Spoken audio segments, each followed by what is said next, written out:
Well, hey there. Welcome to another episode of Bill Selak Talks. My name is Bill Selak. This is me talking. I was talking with a friend this morning, John Ike. If you don't know his podcast, it's the Learn with John Ike podcast. It's fantastic.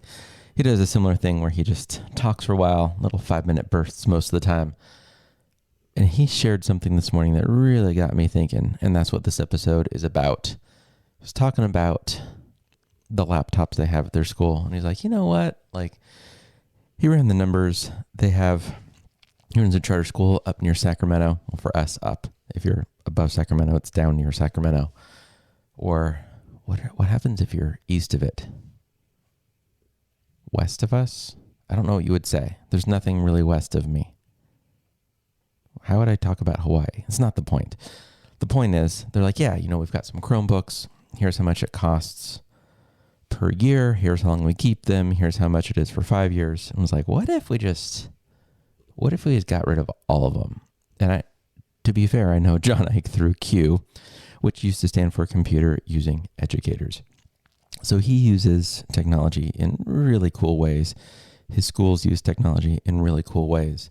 And yet he was just like, wow, like, what can we do with that money? He wasn't even talking about infrastructure, access points, network management, troubleshooting, staffing. It was like just the devices. He was like, maybe we just throw it all away.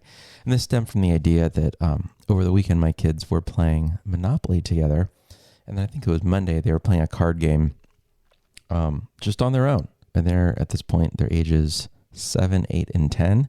And so for them just to play a card game on their own was like, dude, that's for sure a new era. So I shared that with John and then heard back about like, yeah, there's something about analog. Like, let's just burn it all down. And I get the sentiment for sure. And this isn't like a knock on that at all. But the thing that popped into my head and the thing that I'm hoping is going to pop into your head is that I cannot imagine our school without an iPad in every hand of every kid. I genuinely can't. And I wonder, like, what does it take for you listening?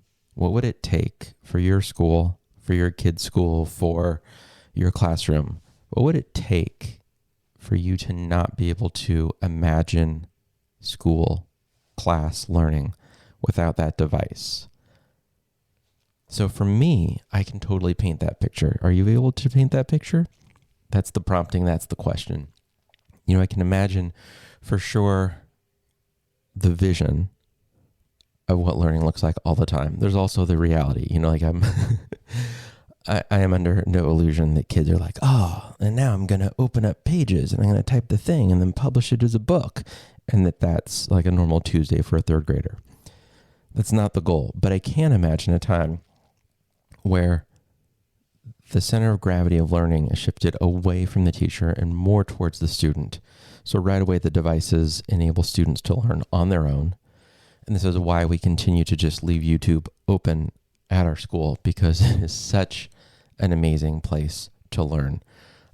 We do use some network filters to filter out as much as possible on the YouTubes, as my mom calls them. And you're welcome to steal that, the YouTubes. But there's all these places where students can learn independently, and for sure with teacher guidance, and almost kind of a walled garden sort of experience where teachers set the bumpers of the learning, and kids get to learn and play and create in that space. But I think ultimately, what I love about an iPad is that there's a bias towards creativity. You've heard me talk, if you've been listening to this podcast a lot, I went to college to learn how to record music and have access to audio recording because I wanted to record my bands. And as my kids call it in the 1900s, the only way you could do that is if you were signed to a record label and you had access to a studio, or you worked in a studio. So I thought, cool, I will work in a studio. And now every single student at Hillbrook School can record their own music. Every kid. When my oldest, who's now in 4th, was in, we call it JK, junior kindergarten. It's like a TK class. She was reading a book about opposites and wanted to sing it. And so she sang a book about opposites. And I was like, oh, we should turn that into a song. And she was like, yeah, let's do it.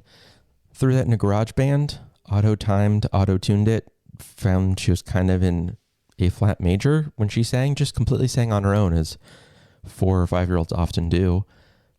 Added some beats to it, added some music to it. I mean, I helped her. I'm used to do that kind of for a living.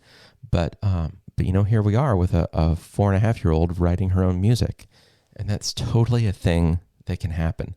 Certainly by the time they hit 3rd grade, if they know basic song structure, even just like A, B, kind of verse, chorus, do that 3 times, add some lyrics, you've got a song. Or not, just keep it instrumental. And that's just like one thing. Open up Pages, publish a book. Like it becomes so simple. We use Seesaw across every grade level, and that makes it even quicker, even easier. It's the same sort of idea, same sort of tools, but any student can hit record, drop in an audio recording explaining their thinking. So much of what I struggled with when I was teaching 2nd grade and we were not one-to-one devices is that those students that were just learning how to read, let alone write, really struggled to get their ideas onto paper. Because the only thing I really had at my disposal in that school was paper and pencil.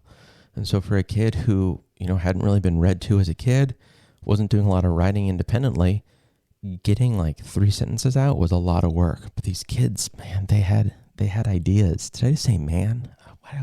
Who am I becoming? They had ideas, they had thoughts, they could communicate their thinking. And so Seesaw, record, talk, right? That's the kid demonstrating their learning and their thinking. You want to add more to it? Hit record. Now they're just talking with video. Maybe you're seeing their face. Maybe they're holding up what they're working on. There's so many possibilities. So it doesn't have to be like, I'm going to write my own song. I'm going to publish a book. But it can be. That's always an option. And that's so powerful. It reminds me, I had this experience once in 11th grade. My English teacher was Mrs. Hooven, and I think she went to like multiple intelligences professional development. Like this is what I'm picturing now as an educator, because she came back and she says, all right, Glass Menagerie, we just read it. Typically you'd have to write like a 2-page paper. You can still do that. You can give a speech. You can make a poster. You can, I was going to say record a podcast. Those didn't exist in the 1900s. You can write a song. You can make a video. You can, just listed like all of Gardner's multiple intelligences. And I was like, did I hear you say you can write a song for English class? So we did. The guy next to me, Josh, wrote the song Bump on a Log, and it was so bad. But I still remember it. Laura and Tom, my drummer, like every verse hit the snare on a different beat. It's usually on 2 and 4. And it was like on beat 3, one verse, beat 2, the other one, beat 1, the other verse.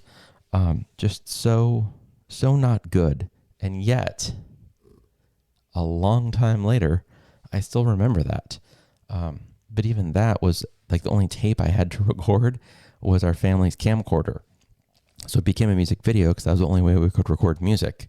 And we had to move the camera farthest away from the drums because the drums were the loudest and closest to the singer because the singer was the quietest. Like that's how we mixed the song. And I use that term lightly. It was not a great song. But we've come so far.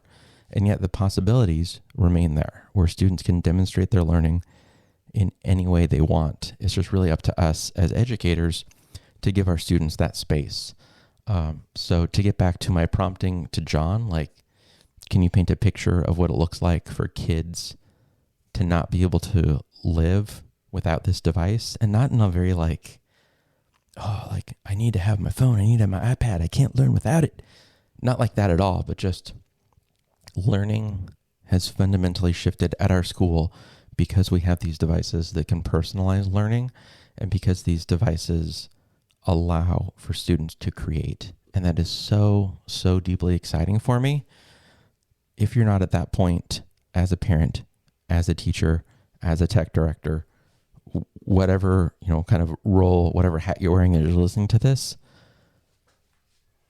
what is that picture for you? What does learning look like for you with those students, with your kids, with whomever, with those teachers you're working with? Can you paint that picture? Can you visualize what that looks like to be able to create learning experiences where you can't imagine living without these devices? Because I think that's super exciting. Yeah. It's an exciting time to be in education, isn't it? This is where we cue the outro music. Yeah, it is. I'm going to keep thinking about that. If you've not thought about this, I encourage you to keep thinking about that. Thanks for listening to the riff on not being able to live without a particular workflow piece of technology. It's good stuff. It's exciting times to be in education. Thanks for listening. My name is Bill Selak. This has been me talking.